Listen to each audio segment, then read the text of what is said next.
Ah yes, new OMORI content, new bosses, but also new music. Hi, I'm Airneko, and welcome to this extra part of this series. And this time, this OMORI music tier list is too long. Seriously. Yeah, I had already planned the title if I had to make a sequel to this series. Anyway, OMORI is now out for consoles. And oh boy, how many songs do we have in this additional content? Wait, seriously? Only 2 songs? But how am I gonna make a video? It won't be enough to last 30 minutes. I can say goodbye to YouTube money. Just kidding, I barely make any money by making these videos. Sorry, I digress. I have a solution to make the video longer and interesting.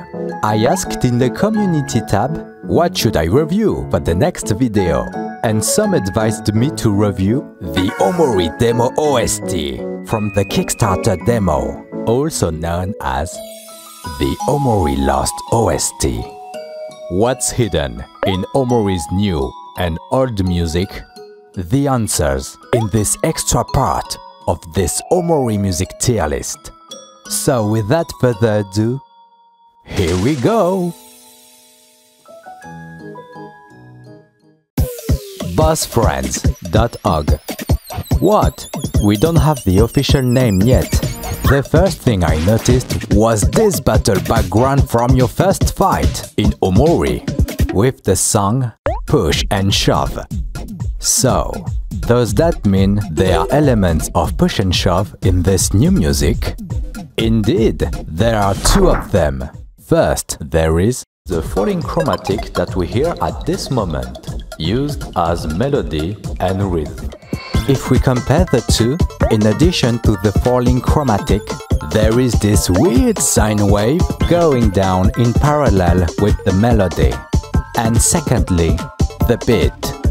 I previously said that push and shove stands out for its rhythmic. So let's start by fixing the mistake I made previously. Isolate the kick, slice the first beat to put it back to the last beat, et voila! Now listen to the Boss Friends music. And now, both at the same time. Pretty cool, right? I found this by accident while fiddling with samples. I don't know if it was intentional from the composer, but this syncopation really adds something new by using the same rhythmic basis of push and shove. Oh shit, I forgot to name the composer. Well, he needs no introduction. Bowen, composer of Pale Machine, Airneko, and Lovely Planet. That's a pretty solid theme, another classic from the master Bowen. But what intrigues me the most is not the melody, but the harmony. Introducing the Royal Road progression, a common chord progression used in Japanese pop music, anime, and video games.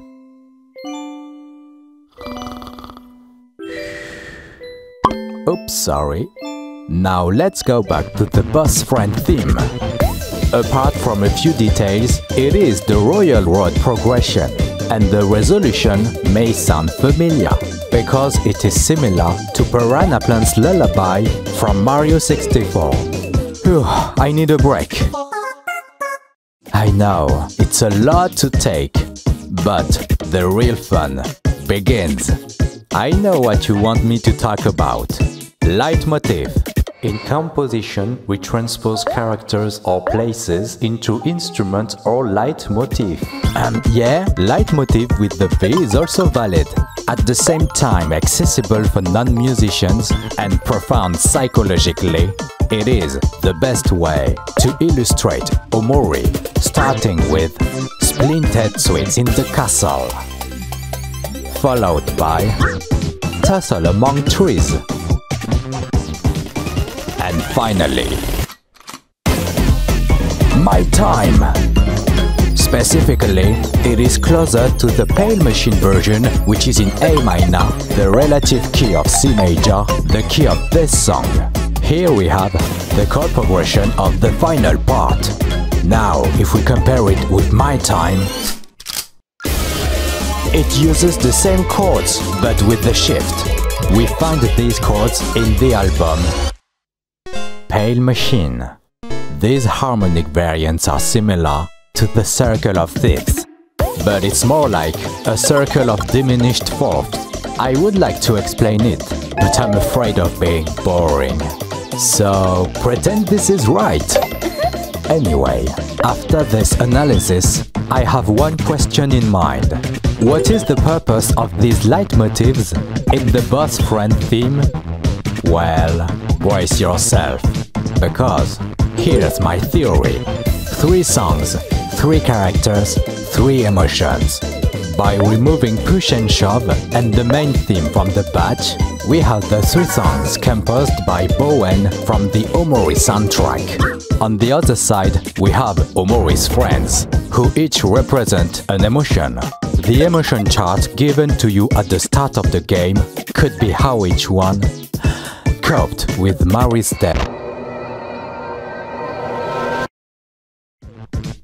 What did I say? Ah, yes! What if the 3 songs were connected to the 3 friends? Splintered Sweets in the Castle, with Hero. His relationship with Sweetheart and his sadness is comparable with Captain Spaceboy's breakup. Tussle Among Trees, with Kel, the most optimistic of the group. This upbeat song matches his happiness. And My Time, with Aubrey, the sound effects of the air horn in the song, representing anger. I know, that's a bit of a crazy interpretation, so take it with a grain of salt. Well, I've been talking about the same song for 5 minutes, so here's my conclusion. It took me 5 tries to beat the boss rush with Basil, but I have no regrets, because this new song is a real banger. A mashup of Bowen's songs related to Omori's friends, a sprinkle of Push and Shove for the connection with the boss rush, and a new, elaborate and addictive theme with Japanese and Western elements to represent Omori, a multicultural game. This song is like a modern-day symphony, and definitively S tier. Wow, I never thought this analysis would be so long. Shall we move on to the next song? Boss Mary.org. A new song, but sounding so familiar. Here's why. The chord progression is similar to the main theme of Omori. Let's take for example, Duet. As you can see, the degrees are similar, but the tempo is divided by 2. In addition, their time signature are the same. Duet and this song are in 3/4 time. You are probably more familiar with common time that we find in this song, By Your Side, also known as Mary's theme. Through this piece, I can feel the essence of Mary. This song warms my heart. The soft piano reminds me of her kindness. Once again, we find this soft piano accompanied by this music box, giving a dreamlike aspect to this song. But let's go back to By Your Side. The chord progression is the same, but the time signature changes from common to 3/4. This time signature is very important in this analysis. That's why it's a good time to talk about the waltz. That means we are facing again a waltz. I said waltz! It's a music style we find several times in this game, like the main theme. That stupid French accent again. Well, at least I can thank my past self for identifying the waltzes in the Omori soundtrack. There are 10 of them. Among them, you should recognize the most popular ones, like Duet or My Time. But I would like to draw to your attention these two songs, Wandering Rose and Stationary Rose. These two are the examples of a good waltz and a bad waltz. Let's start with the good example, Wandering Rose. Sorry if I overdo it, but we are facing a specimen of refinement. 3/4 time, 1 chord per measure, and this piano, giving the feeling of being in a ballroom, accompanied by a subtle violin. Now, the bad example. Stationary Rose. Uh-oh, the piano is gone. Therefore, the strings have to handle the bass and the melody. The bass of the piano is replaced by the pizzicatos of the cello, but we don't have the same stability and resonance. Something is really missing. Well, it's good to chat about the waltz, but let's get to the heart of the matter. The piano represents Mary and the violin Sonny. In Wandering Rose, we have a piano with a strong presence, almost overshadowing the violin. Here, it is the perfectionist aspect of Mary that comes out. Even after practicing over and over, Sonny's violin wasn't good enough for Mary. If only he didn't have to play the violin. Hey, I said that was a good waltz, not a good duet. In Stationary Rose, the piano is missing because Mary, she's dead. Let's go back to the music box. At the beginning, it was playing the melody. But when the theme returns, there is a variation. The music box is now playing the bass. This creepy sound is very close to the song, playing forever. This song is also part of the list of waltzes in Omori. It is played when you choose the hikikomori route, or should I say, the Omori route. Sonny ran from the truth one last time, instead of facing it. As a consequence, the violin disappears, leaving place for this music box, symbolizing dream and denial.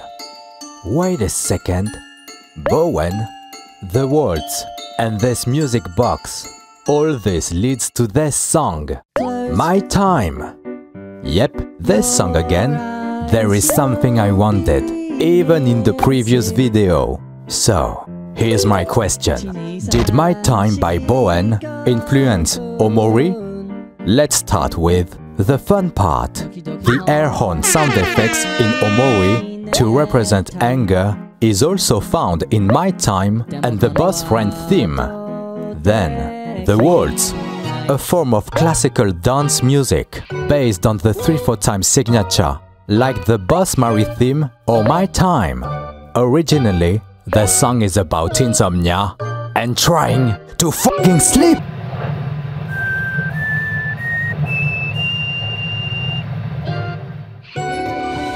I'm sorry I haven't slept enough lately. But let's not waste any more time.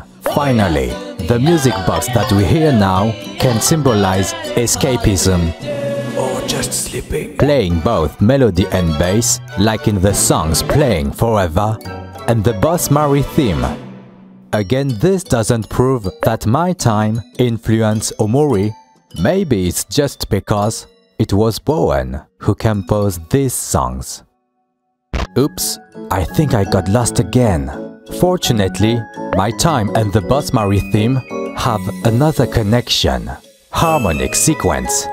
In the Omori soundtrack, there are 3 examples: Finding Shapes in the Clouds, The Heart of the Desert, and of course, My Time. If we look at the chord progression, we can observe repeating patterns, like a staircase. They are not as perfect as those of My Time. It's as if, in the Boss Mary theme, the end stumbles, like falling down the stairs. Oh fuck. Fuck, not again! I'm sorry, I didn't mean that! Sorry for putting trees in B tiers. Sorry for my bad English accent. I'm sorry for tea heat time. Nah, actually I don't mind putting it in A tier. Please, don't haunt me! If the Boss Friend theme is a banger, the Boss Mary theme is a classic.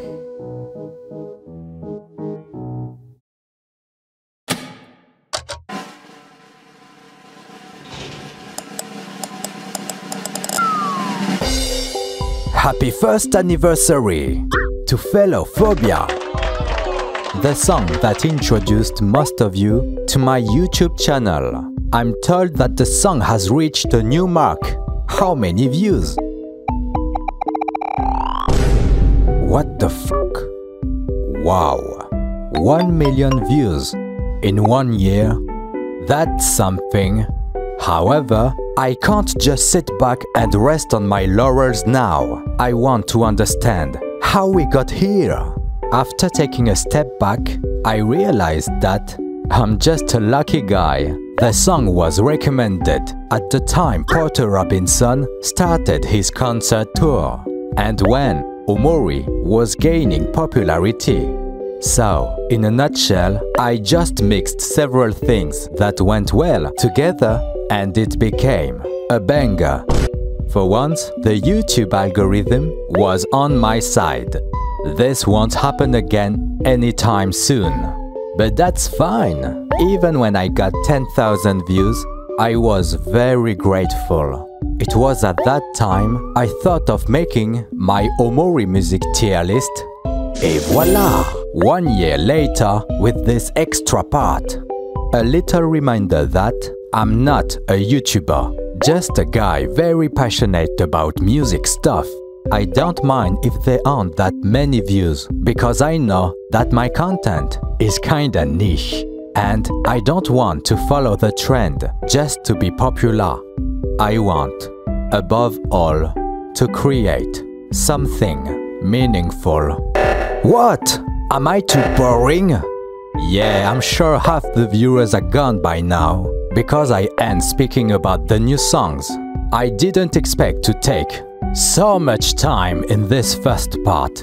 It was quite complex and intense.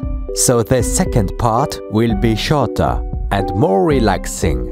It will be more react than analysis, like I did for the first 3 videos.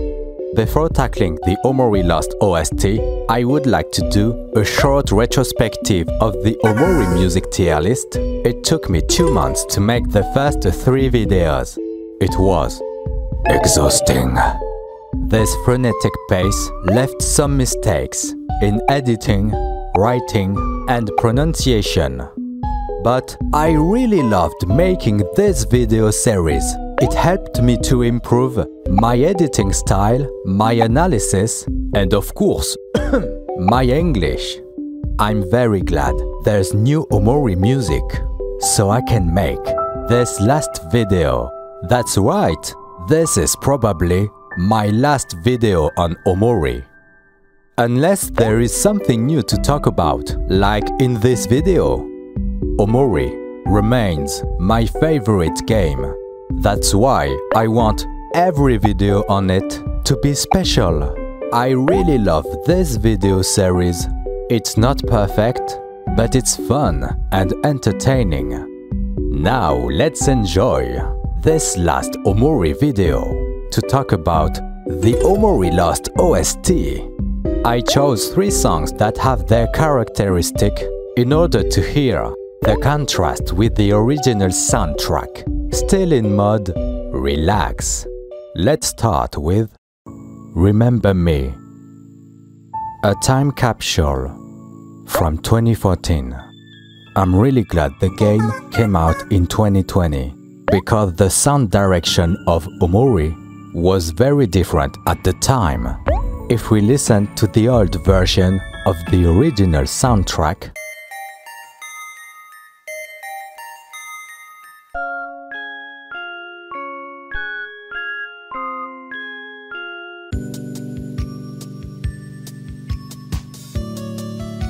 We hear that the old soundtrack highlights the chiptune a lot, whether in the dream or the real world. But over the years, Omori's sound direction has changed. In Headspace, there is more depth in the instrumentation to differentiate each location and make some of the best boss themes.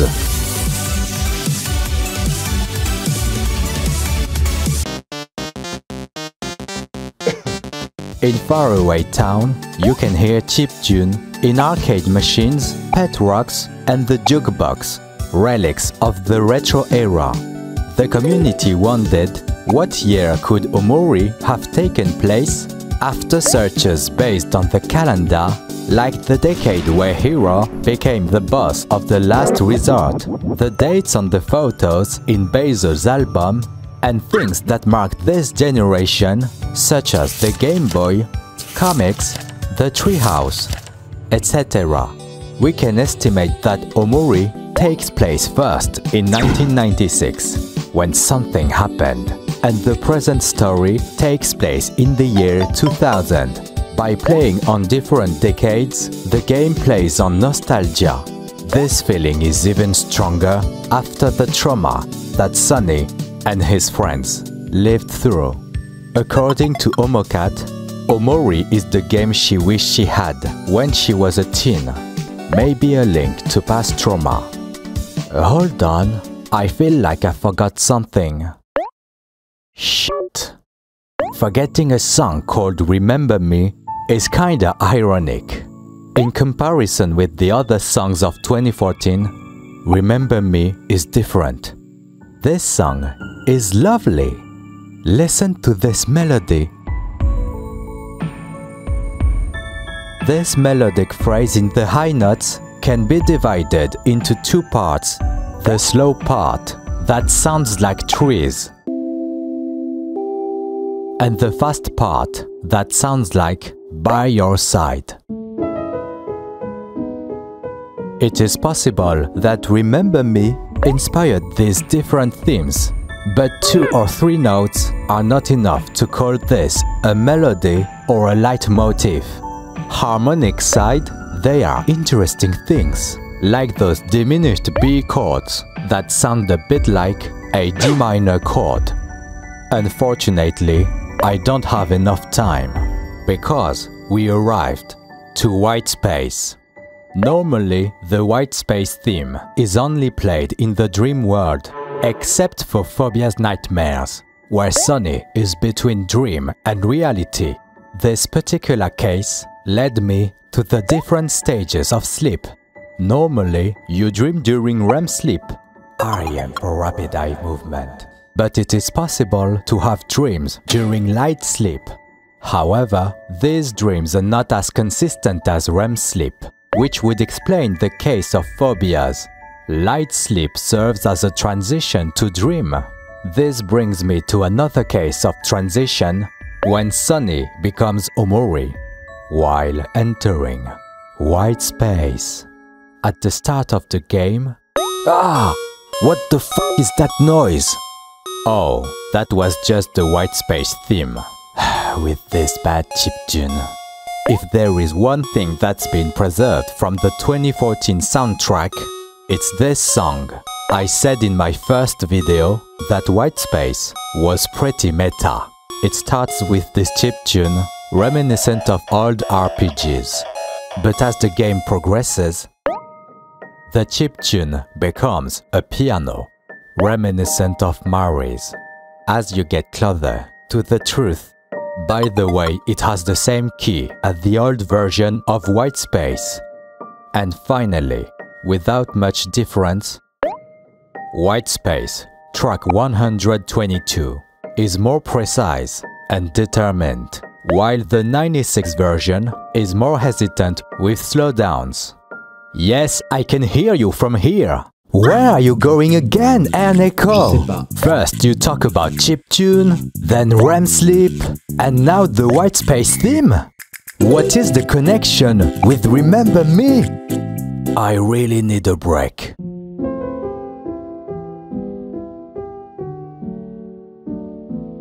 Well, Everything is connected. I gathered all the elements in order to determine where Remember Me could have been played in Omori. After analyzing all the elements, I have two options. Option 1. 2 days left, Mari's departure. During the start of 2 days left in Headspace, Omori finds Mari standing on the pier at North Lake. She helps you overcome thalassophobia.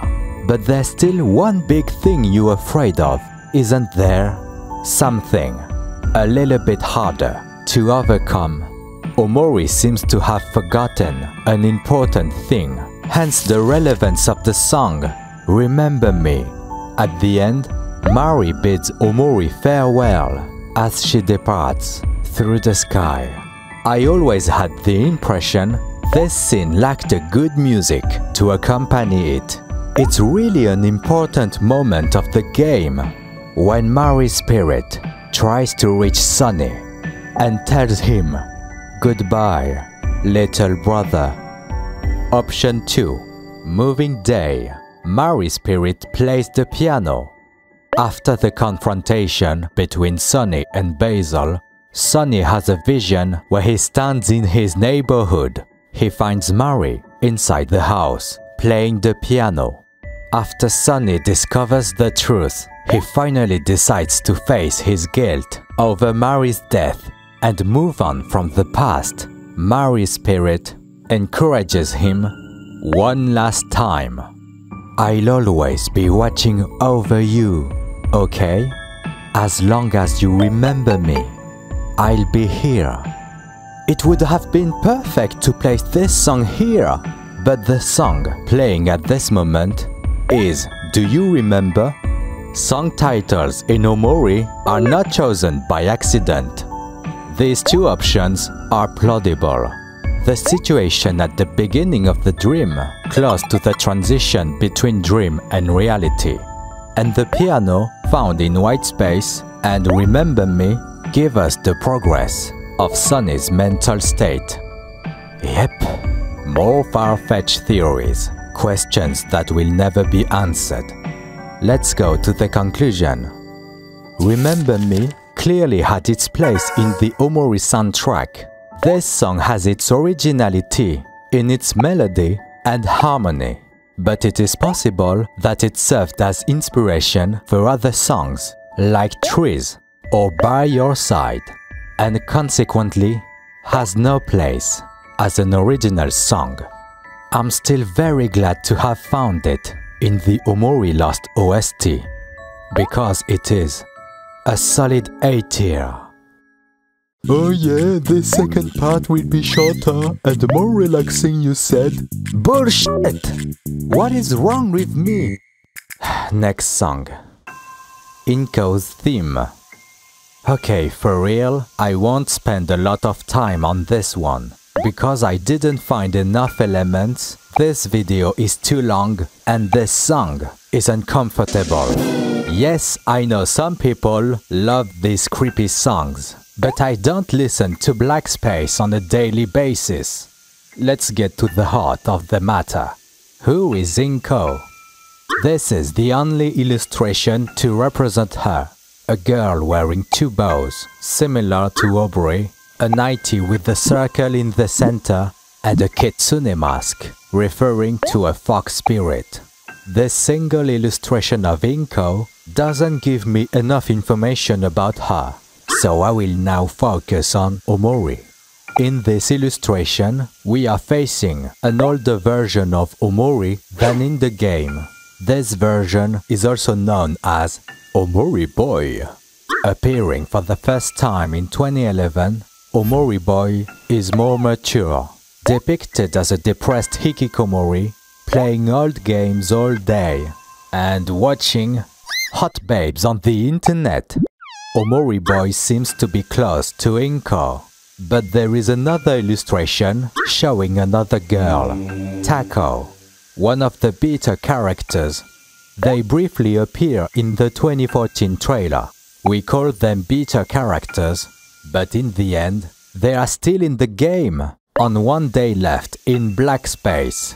Takao in the beach area, Uni in the treehouse area, and Meido in town area. But INKO doesn't appear in the game.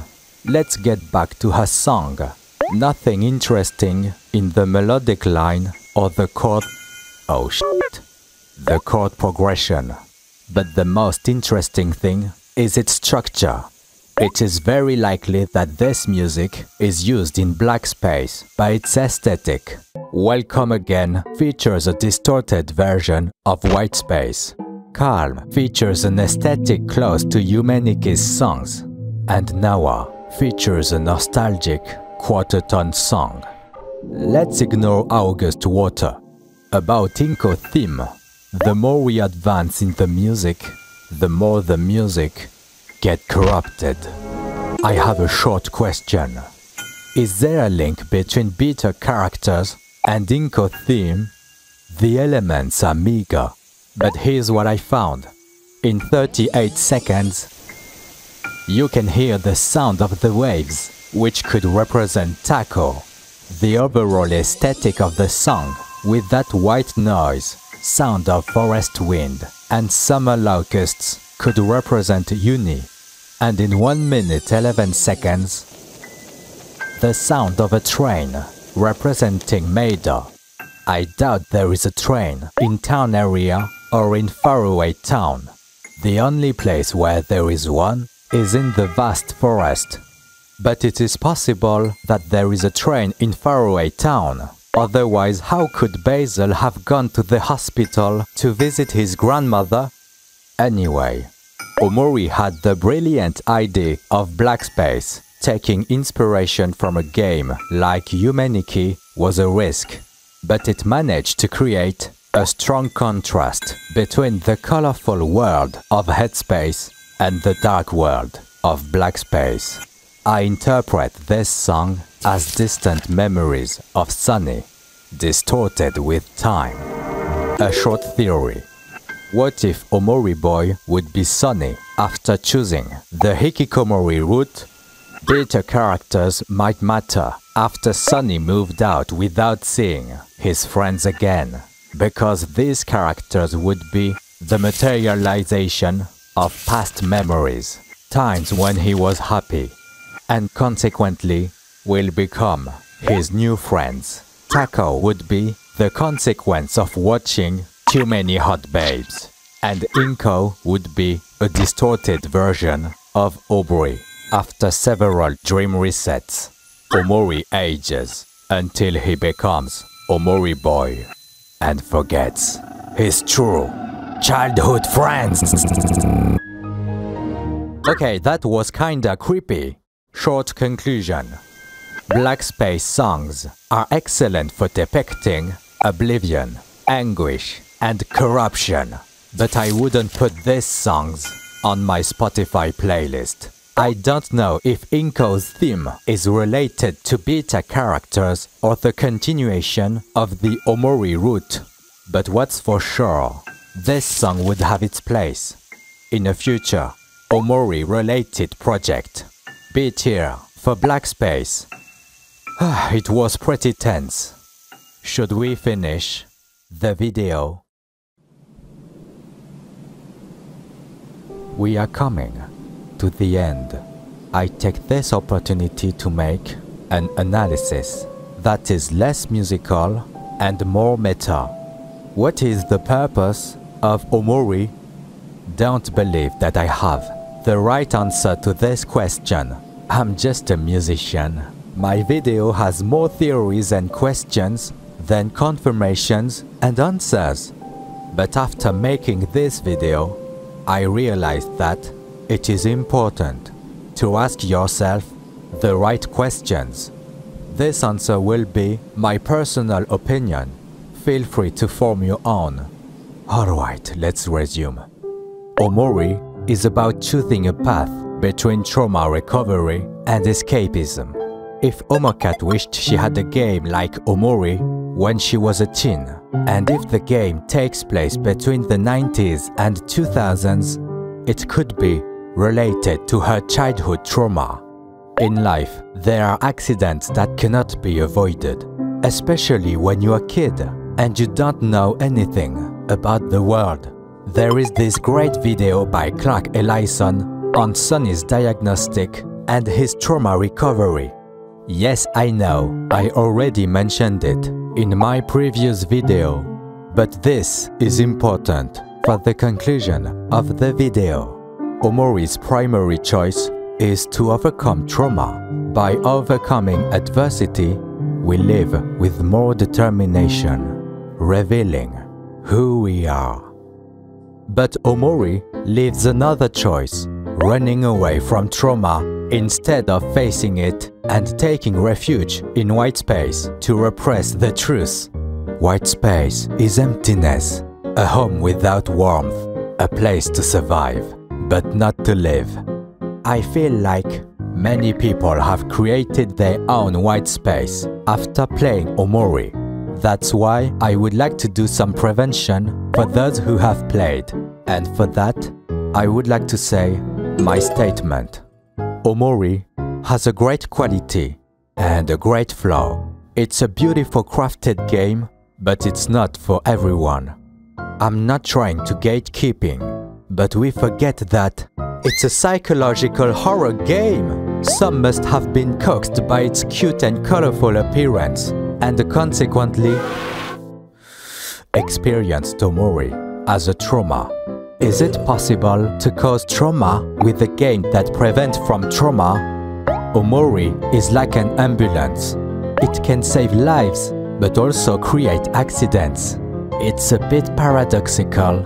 We would like to make Omori known to everyone, but not everyone can support Omori. So please, be careful how to introduce Omori to newcomers. After analyzing the new and old soundtrack, I realized that these songs can have an interpretation. Both friends could be on how to cope after a death by different emotions. INKO's theme about consequences of escapism, like creating imaginary friends. Boss Mary, also about consequences of escapism, like forgetting our identity. And Remember Me, on remembering the past to move forward in the present. We know, in the end, there is a good ending and a bad ending. But there is also the neutral ending, which for me is the worst. In this end, neither good nor bad happens. Nothing happens. No joy, no pain, just emptiness. Did you feel so empty that you were waiting for something to happen? Omori was like a wonderful dream. We had a good time, but even the sweetest dreams come to an end. Omori won't last forever, and the best way to accept it is to overcome, like Sonny. But in spite of everything, there is one thing that will not change. I really love Omori, the community, and the beautiful things that have been done. It is also thanks to this community that I'm here. As I said before, I just feel lucky, like I don't deserve it. And I'm grateful for what I've become today. But now, I have to live my own white space. So before leaving, here's my last question. Do you want to live like Sonny by overcoming Omori? Or do you want to depend on Omori? I'm gonna be honest, I was supposed to write a simple conclusion. I'm not even sure this speaks to someone. In any case, it spoke to me, personally, and for my YouTube channel. I just hope you find the answers to your questions, such as, what is the purpose of Omori? For me personally, the answer is in the soundtrack. Because whether in Omori and music, it's all about forgetting and remembering. Oh shit, I forgot symmetry too. That's a C, like symmetry. And this was my last video on Omori. Well, you must have guessed it, the tier list is useless. But this video remains the continuation of my video series on the OMORI soundtrack. I recently started a new series about Made in Abyss, my favorite anime. But be careful, like OMORI, Made in Abyss is not for everyone. I advised you to watch at least 3 episodes, because Made in Abyss is a magnum opus. Thanks again to Kitdreamsing for these new OMORI icons. Thanks to Venom for archiving the OMORI Demo OST on YouTube. And thank you for watching my videos on OMORI for 1 year. If you haven't given up till then, I see you next time. See ya!